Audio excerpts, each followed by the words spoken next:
AP జనాలు జగన్కు మామూలు షాక్ ఇవ్వలేదు. గత ఎన్నికల్లో 151 సీట్లతో వైసీపీకి అధికారం కట్టబెట్టారు.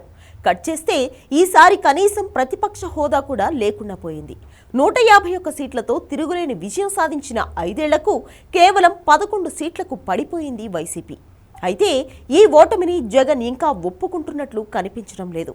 ఆ ప్రేమలు ఏమయ్యాయో, ఆప్యాయతలు ఏమయ్యాయో అని పదే పదే అంటున్న జగన్ పోలింగ్లో అవకతవకలు జరిగాయి అంటూ ఆరోపణలు గుప్పిస్తున్నారు. తన పార్టీకి 40% ఓటు బ్యాంకు ఉందని, ప్రతిపక్ష హోదా ఇవ్వాలంటూ అమాయకంగా అర్థం లేని వాదన అందుకుంటున్నారు. ఇదంతా ఎలా ఉన్నా 151 సీట్ల నుంచి 11 సీట్లకు పార్టీ పడిపోవడానికి కారణాలు వెతకాల్సింది పోయి ఇంకా తామే కరెక్ట్ అనుకుంటున్నట్లు జగన్ కనిపిస్తున్నారు. దీంతో జగన్ నువ్వు మారవా అంటూ సోషల్ మీడియాలో పోస్టులు పెడుతున్నారు. ఇప్పటికైనా మారు, జనం ఏమనుకుంటున్నారో, జనంలో పార్టీ గురించి ఎలాంటి మాటలు వినిపిస్తున్నాయో తెలుసుకో అంటూ సొంత పార్టీ కార్యకర్తలే అభిప్రాయపడుతున్నారు. పార్టీ ఓడిపోయి ఏపీలో కొత్త ప్రభుత్వం ఏర్పాటు జరిగినా నెల రోజులు గడుస్తున్నా జగన్లో మాత్రం మార్పు కనిపించడం లేదు అనే చర్చ జరుగుతోంది.